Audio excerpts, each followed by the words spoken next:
su clase de bioquímica en enfermería. Este día vamos a desarrollar la clase de vitaminas hidrosolubles. Esta clase es sacada del capítulo 28 de la bioquímica de Harvard, sexta edición, y también del capítulo 37 de la bioquímica ilustrada de Harper, 29 edición. Los objetivos: vamos a analizar las estructuras químicas de las vitaminas hidrosolubles, explicaremos las diferencias entre las vitaminas hidrosolubles y liposolubles, así como la importancia y las funciones de estas vitaminas. Vamos a nombrar las fuentes naturales de las vitaminas hidrosolubles y describiremos el efecto y las carencias de vitaminas hidrosolubles. Las vitaminas son compuestos orgánicos que no pueden ser sintetizados por el ser humano, por lo cual debemos administrarlas mediante la dieta. Tenemos 9 vitaminas hidrosolubles. Como su nombre lo dice, son solubles en el agua y no pueden ser almacenadas en nuestro cuerpo. Si no son almacenadas en nuestro cuerpo o en nuestro organismo, se pueden excretar del cuerpo mediante la orina. Al ser excretadas estas vitaminas, esto nos da un menor riesgo de toxicidad en nuestro cuerpo. Si no se almacenan, si no se excretan por la orina, se pueden producir deficiencia de estas vitaminas, por lo cual nosotros tenemos que administrarlas constantemente. Las vitaminas también pueden ser parte de precursores o coenzimas para formar enzimas. Bien, tenemos la clasificación de las vitaminas. Las vitaminas se dividen en dos grandes grupos. Primero tenemos las vitaminas liposolubles. Son aquellas que estas se pueden almacenar en nuestro cuerpo y son solubles o se disuelven en grasas y en aceites. Estas se pueden almacenar en el hígado y en los tejidos grasos, por lo tanto no es necesario ingerirlas todos los días. Y estas, a diferencia de las hidrosolubles, estas sí pueden ser tóxicas. Dentro de las vitaminas liposolubles tenemos a la vitamina A, o también llamada retinol, la vitamina D, calciferol, la vitamina E, tocoferol, y la vitamina K, que algunos la denominan antihemorrágica, pero esta puede participar en los mecanismos de coagulación. Luego tenemos a las vitaminas hidrosolubles. Estas, después de ingerirlas en la dieta, son absorbidas en la mucosa intestinal y pasan al torrente sanguíneo. Estas van unidas a transportadoras o proteínas específicas para su metabolismo en el hígado o en los tejidos. Dentro de las vitaminas hidrosolubles tenemos a las del complejo no B. Acá encontramos a la vitamina C, o también llamado ácido ascórbico, y también tenemos a las famosas vitaminas del complejo B. Las vitaminas del complejo B tenemos a las liberadoras de energía. Dentro de ellas tenemos a la vitamina tiamina, o también llamada B1, la vitamina B2 o riboflavina, vitamina B3, niacina, y también a la biotina y el ácido pantoteico. Luego tenemos a las vitaminas que participan en la coagulación, también llamadas hematopoieticas, y acá encontramos al ácido fólico, que es muy frecuente para el tratamiento en mujeres embarazadas, y la vitamina B12. Y tenemos otros tipos de vitaminas como la piridoxina, piridoxal y piridoxamina. La vitamina B6 es la más importante. El ácido fólico o folato, antes llamado vitamina B9, pertenece al grupo de las hematopoieticas. Estas son muy importantes porque participan en la biosíntesis de diversos compuestos. La carencia de esta vitamina está asociada más frecuente en pacientes embarazadas y también en pacientes alcohólicos. Esta vitamina tiene la propiedad de ser compuestos cristalínicos de color amarillo, muy estables al calor y en soluciones neutras y alcalinas, pero es inestable a la exposición de la luz solar. Por lo tanto, si se deja demasiado tiempo los alimentos expuestos a la luz solar, se pueden desnaturalizar. La fuente donde encontramos estas vitaminas son hortalizas de hojas verdes, como los espárragos, lechuga, espinaca, brócoli, etc. Pero también las podemos obtener en alimentos de origen animal, como son las carnes y el hígado.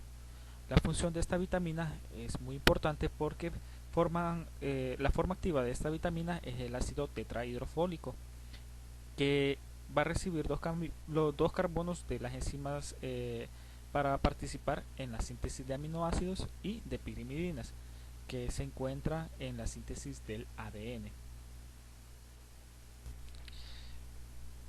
Junto con la vitamina B12, el ácido fólico se asocia a la anemia megalobástica. Acá podemos observar que después de haber ingerido los alimentos como el ácido fólico, esta, por diversas reacciones de reducción, se va a transformar hacia su forma activa, que es el ácido tetrahidrofólico, y ese puede tomar tres vías, como formil tetrahidrofolato para la síntesis de purinas, como metilén tetrahidrofolato para la síntesis de monofosfato de timina y serina a partir de la glicina, y como metil tetrahidrofolato para la síntesis de metionina a partir de la homocisteína. La anemia nutricional macrocítica o megaloblástica se considera por el déficit de ácido fólico y de vitamina B12. Esta es por una reducción en la síntesis de purina con dificultad para sintetizar el ADN, y por lo tanto, si no tenemos vitamina B12 ni ácido fólico, va a haber un crecimiento anormal de los eritrocitos o de los glóbulos blancos, no hay síntesis de purinas, no hay síntesis de tiamina, y por lo tanto no hay síntesis de ADN en la célula, y por lo tanto esta célula va a tener una alteración en la división celular. Esta deficiencia se va a observar más que todo en mujeres embarazadas, porque recordemos que en las mujeres embarazadas hay aumento de la división celular y hay aumento del metabolismo. Por lo tanto, se les recomienda a las pacientes que deseen quedar embarazadas que deben implementar en su dieta suplementos de ácido fólico por lo menos 2 meses previos a la concepción. Ya después de quedar embarazadas, este medicamento se deja por varios meses en el primer trimestre y en el segundo trimestre. Si no se administra este medicamento o esta vitamina ácido fólico, puede presentar dos alteraciones. La primera de ellas en el feto es la espina bífida. Esta espina bífida es el cierre anormal de la columna vertebral, como podemos observar acá. Y también podemos presentar, o el feto puede presentar, anencefalia, que es un cierre anormal del tubo neural con exposición a la mesa encefálica. Como podemos observar acá, estos niños el tubo neural no se les cierra bien y por lo tanto tienen exposición del cerebro. Las dosis recomendadas son aproximadamente 0.4 miligramos al día, aunque las tabletas de ácido fólico vienen de 5 miligramos por tableta. Las fuentes de ácido fólico ya las mencionamos, hojas verdes, algunas carnes y el hígado.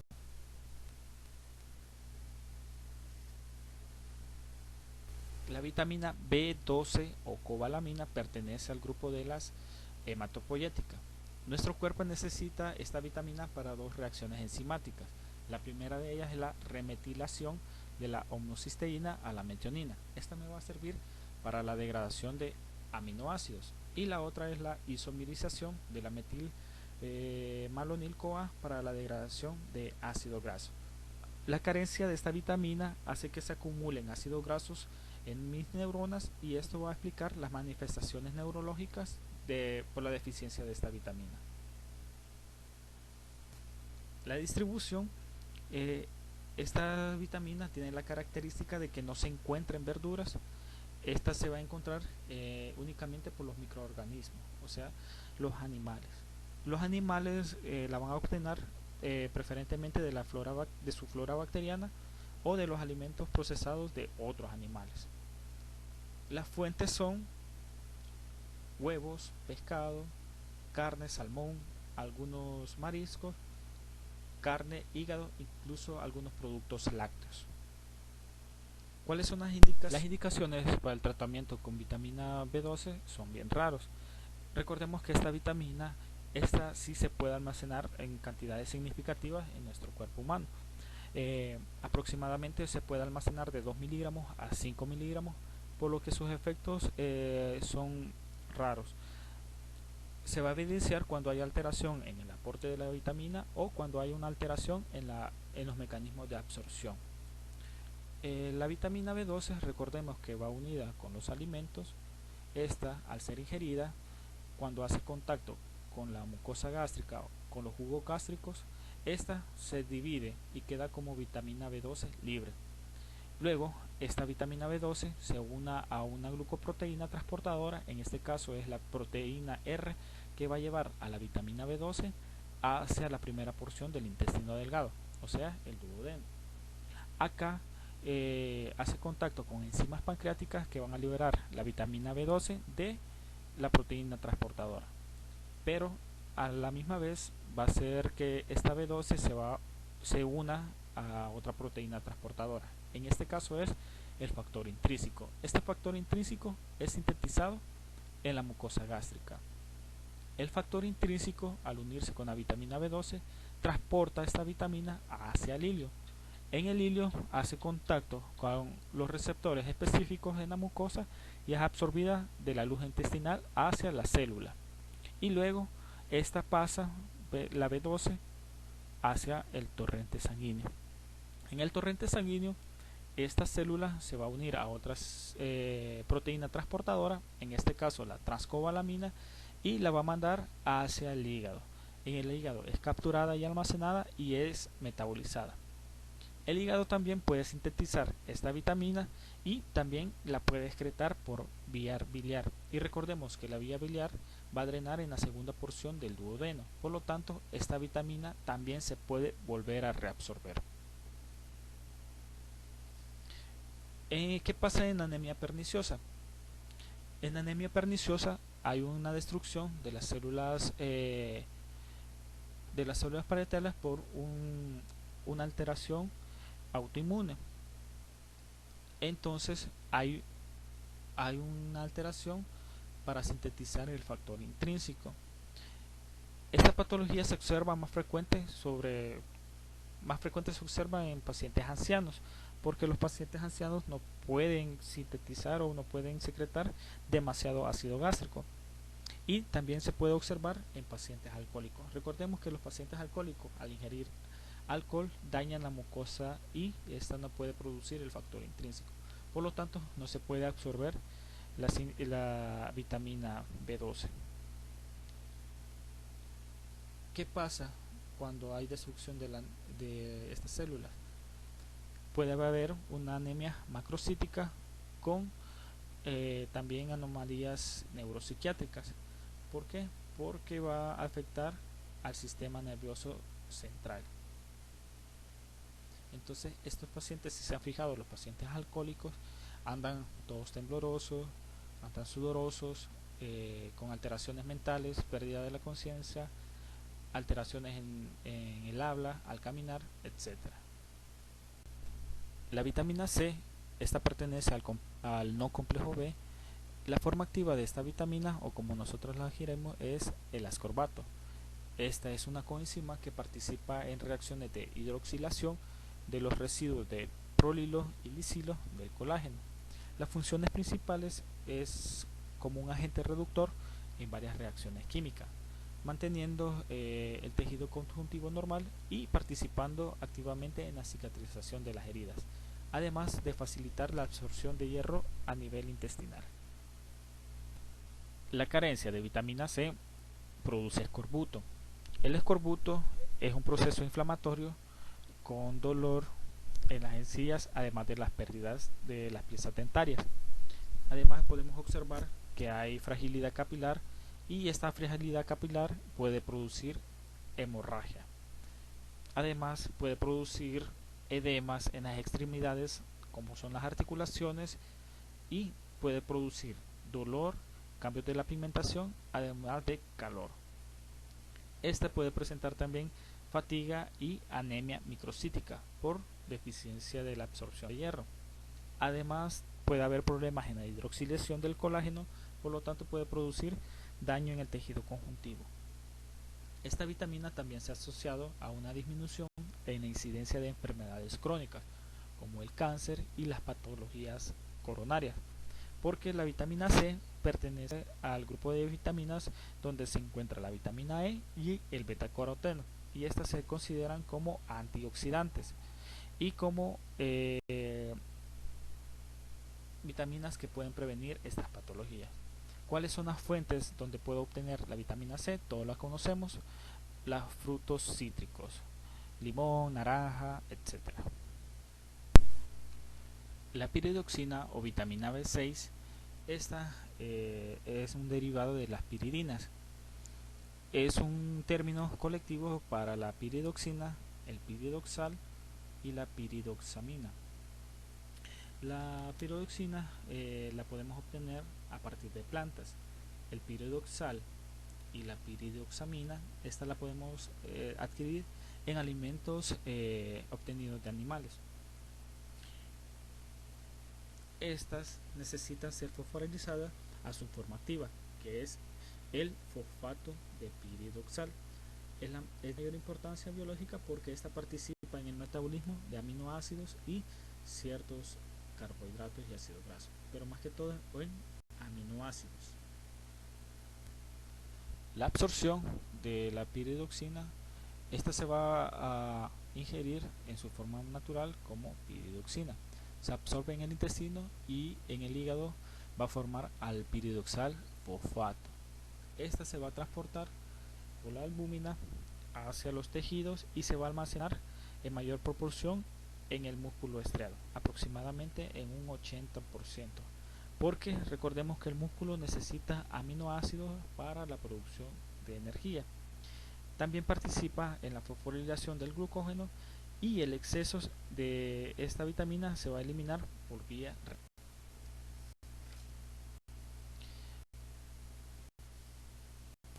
Como podemos observar, la vitamina puede participar en transaminaciones, en la desaminación, en la descarboxilación y en la condensación de varios aminoácidos.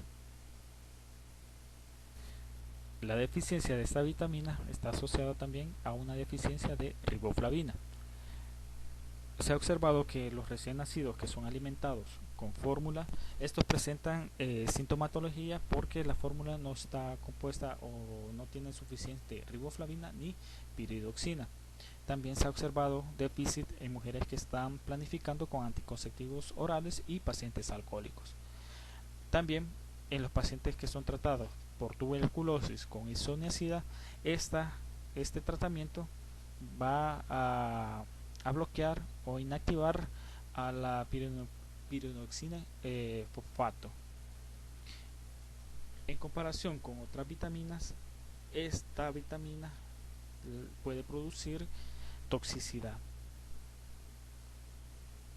La toxicidad son síntomas semejantes a neuropatía sensitiva y puede presentarse con dosis superiores de 500 miligramos. Toda la sintomatología va a mejorar al interrumpir la dosis de estos medicamentos. ¿Dónde obtenemos esta vitamina? A partir del aguacate, de los plátanos, las legumbres y algunos granos enteros. Las propiedades recordemos que la forma activa de la tiamina es la timiana pirofosfato. Esta se va a producir al agregarle unos fosfatos a partir del ATP. Esta le da unas propiedades a la tiamina de inestable porque se descompone rápidamente en medios alcalinos y es soluble en el agua. Además que puede resistir hasta 100 grados centígrados y esta vitamina va a perder su actividad al encontrarse en temperaturas altas, por ejemplo de 120 a 200 grados Celsius se va a desnaturalizar incluso con 115 grados en olla de presión.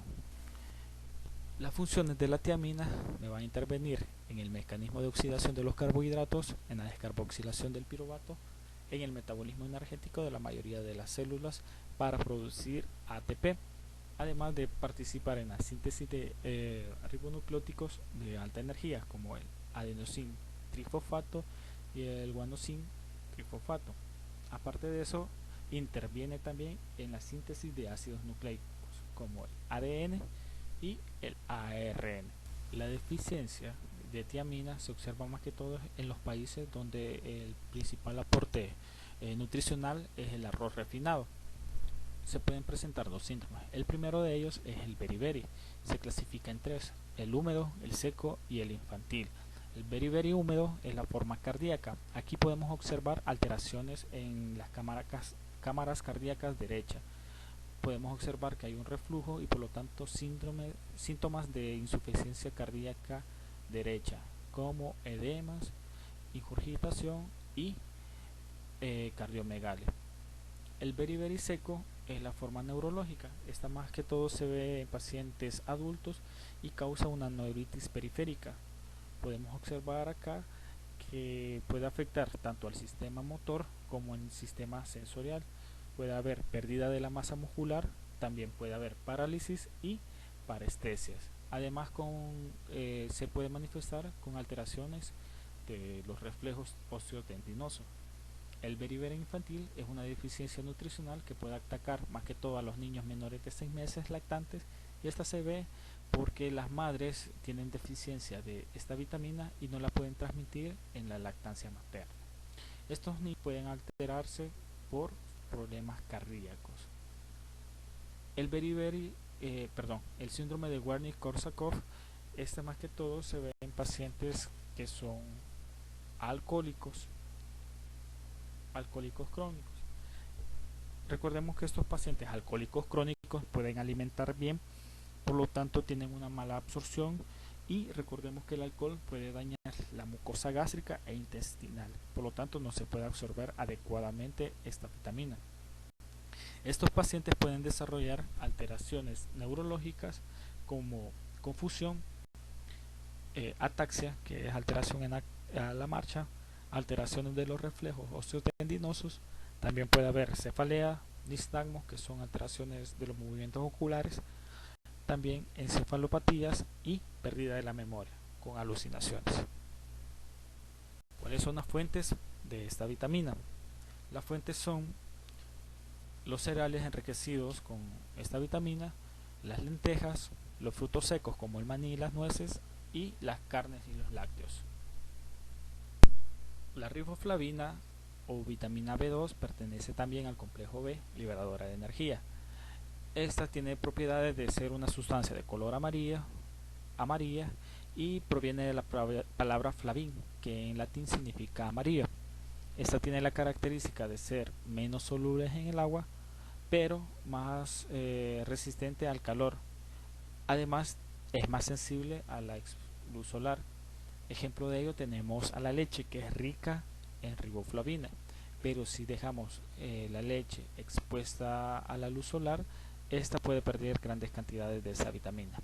Esta vitamina se desintegra en un medio alcalino y va a actuar como una coenzima en la regulación de la oxidación tisular de todas las células. La absorción la vamos a realizar mediante los alimentos en forma activa como coenzima. Estas son las formas activas: la flavin mononucleótido y la flavin adenin dinucleótido. Estas se van a absorber en el intestino, en la parte principal, y se van a absorber en forma de FMN y FAD. Luego se van a transformar de nuevo a riboflavina para ser absorbida en la mucosa intestinal.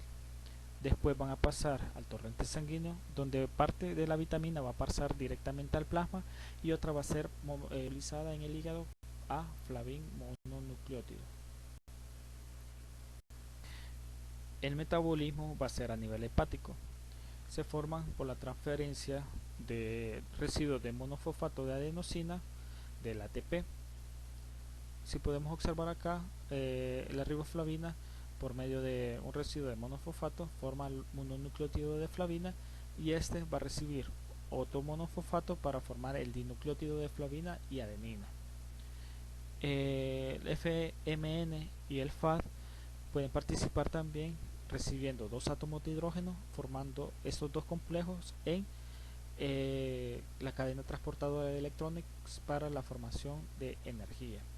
Va a participar también en procesos de oxidación y reducción de sustratos de varias vías metabólicas como la síntesis de carbohidratos, aminoácidos y ácidos grasos. Estos procesos se van a ver en el citoplasma de distintos tejidos como el intestino delgado, el hígado, el corazón y en el riñón. Recordemos que el metabolismo es en el hígado y la excreción puede ser en orina, sudor, tanto en vía biliar como en las glándulas mamarias. Recordemos que hay altas concentraciones de esta vitamina en la lactancia. Las flavocoenzimas ya las conocemos, flavin monofosfato y flavin adenosin difosfato van a participar en las reacciones de redox, o sea, reducción y oxidación. Van a participar también en la cadena respiratoria, como ya lo había mencionado, para la transferencia de electrones. También en el metabolismo de medicamentos, al unirse estas coenzimas con el citocromo P450. También va a participar como un antioxidante en el metabolismo del glutatión y va a participar en la formación del ácido úrico, en la oxidación de las hipoxantinas y de las xantinas. ¿Qué otras funciones tiene? Va a participar en la síntesis o en la eritropoiesis, o sea, la formación de glóbulos rojos. También va a participar en el catabolismo de las catecolaminas como la adrenalina y la noradrenalina. Va a participar en la glucogénesis y también va a participar en el metabolismo de la niacina, piridoxina y el ácido fólico. ¿Cuáles son las fuentes de donde obtenemos la B2? Hígado, pollo, también la podemos obtener en los productos lácteos y de origen vegetal, espinacas, lechuga, espárragos, harina, etcétera. La deficiencia de esta vitamina no se ha relacionado con enfermedades importantes, pero puede producir también sintomatología dermatológica. Como podemos observar acá, puede producir en la boca estomatitis angular o afta, que son fisuras en las comisuras labiales que pueden sangrar y también pueden producir posteriormente queilosis o queoilitis, que son lesiones inflamatorias bilaterales en la mucosa de la boca, y estas se pueden aumentar o pueden fisurarse al aperturar la boca.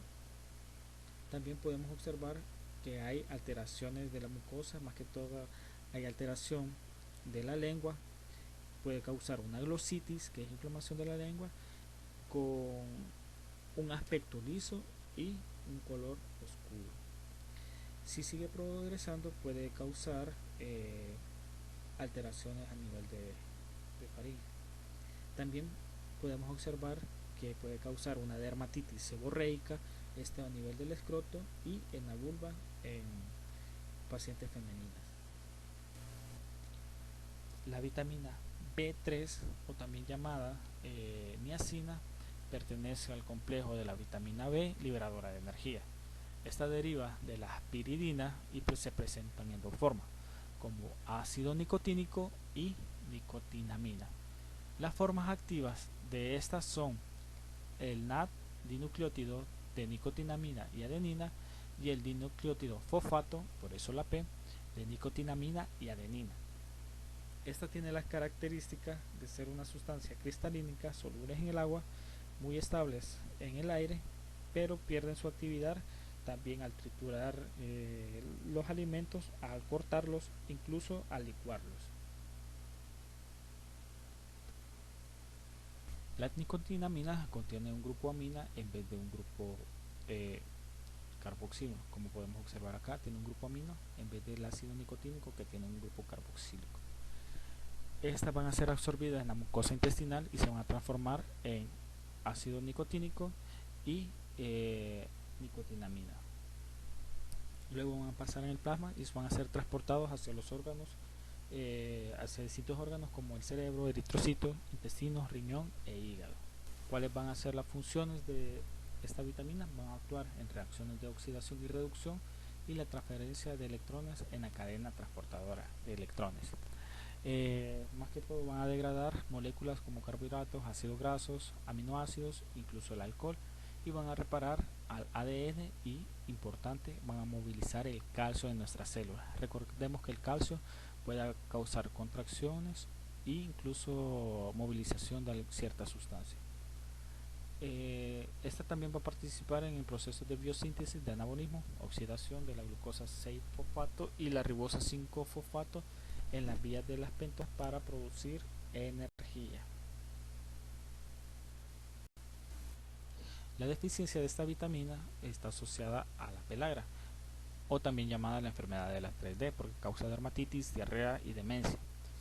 Estaba asociada a personas que consumían derivados del maíz, y se observó que esta sintomatología se presentaba en aquellos pacientes que cocían maíz sin agregarle cal. En el maíz había altas concentraciones de niacina y ácido nicotínico, pero no se podían consumir, por lo cual al agregarle cal se desprendían estos productos y disminuía toda esta sintomatología. La sintomatología empieza con una dermatitis atípica, con manchas pigmentadas en la piel, con deshidratación de la piel, producía escamas y también podía producir fisuras con algunos fluidos. Esta tenía la característica de ser simétrica, o sea, de en ambas extremidades y en zonas expuestas al sol. También, si progresaba la enfermedad, podía ocasionar síntomas gastrointestinales. Podíamos observar alteración de la lengua, como una lengua roja brillante, podía causar edema de algunos tejidos, incluso vómitos y diarrea. Si progresaba, podía ocasionar también dolor estomacal. También podía ocasionar alteraciones neurovegetativas como demencia, dolor de cabeza, fatiga, debilidad generalizada y disminución de la sensibilidad o alteración de los miembros inferiores. ¿Cuáles son las fuentes de vitamina B3? Como ácido nicotínico lo encontramos en el maní, frijoles, habas o habas, o en el maíz. Como nicotinamina la podemos obtener en carnes magras, o sea, las que tienen bajo contenido de grasa, en el hígado, en las aves de corral, incluso en el pescado. El ácido pantoteico, o también llamado complejo B, pertenece también a las liberadoras de energía. Estas se encuentran en todas las células de nuestro cuerpo y van a formar parte de la coenzima A y de las proteínas transportadoras de acilo o ACP. La absorción y el metabolismo de esta vitamina más que todo se va a encontrar en muchos alimentos en forma de coenzima A y ACP. Esta se va a degradar en pantetoína al llegar al estómago y luego va a pasar hacia el intestino, donde se va a formar ácido pantoteico. Este ácido pantoteico es la forma absorbible en la mucosa intestinal y luego va a pasar al torrente sanguíneo, y este torrente sanguíneo la va a distribuir a las distintas células de nuestro cuerpo y por ejemplo va a llegar a una célula de tejido muscular en forma de coenzima A y luego va a participar o se va a convertir en acetilcoenzima A para producir metabolismo, o sea, energía. ¿Cuál es la función de esta vitamina? Recordemos que va a formar el acetil-CoA, que va a participar en el ciclo de Krebs en las mitocondrias para formar energía en forma de ATP. También va a participar en la síntesis de grasa y la síntesis de colesterol, así como la formación de hormonas esteroideas y en la formación de acetilcolina. Recordemos que la acetilcolina es muy importante, es un neurotransmisor que participa en la transmisión postsináptica de los nervios, y también va a participar la acetil-CoA en la formación de esta hormona, la melatonina, que es muy importante porque esta va a participar en el ciclo circadiano. Además, la acetil-CoA va a participar en la en el metabolismo de los medicamentos y de algunas toxinas. La forma de ACP o de proteína transportadora de acilos, esta va a participar en la síntesis de ácidos grasos, también va a participar en la síntesis de esfingolípidos. Recordemos que los esfingolípidos se encuentran en las neuronas formando parte de la vaina de mielina y por lo tanto son importantes para la transmisión neuronal. Además de la ACP va a participar en la formación de fosfolípidos, y estos fosfolípidos recordemos que participan en todas las células para formar la membrana celular. Las deficiencias de estas vitaminas son muy raras y solo se observa en desnutrición severa. La sintomatología que puede presentar en la desnutrición severa es la fatiga, alteración del sueño, alteración de la marcha y la alteración de la coordinación. ¿Dónde obtenemos esta vitamina? En el hígado, en el riñón, en la yema de los huevos, brócoli, pescados, algunos mariscos, y hay estudios que dicen que las bacterias de nuestro colon pueden producir esta vitamina, pero no está aún bien descrito. Bien, muchas gracias por su atención. Esta clase fue sacada del capítulo 28 de su bioquímica de Harvey, además de capítulo 37 de la bioquímica de Harper, y algunas imágenes fueron tomadas de internet. Quedo a su disposición por algunas dudas. De antemano, muchas gracias. Muy buen día.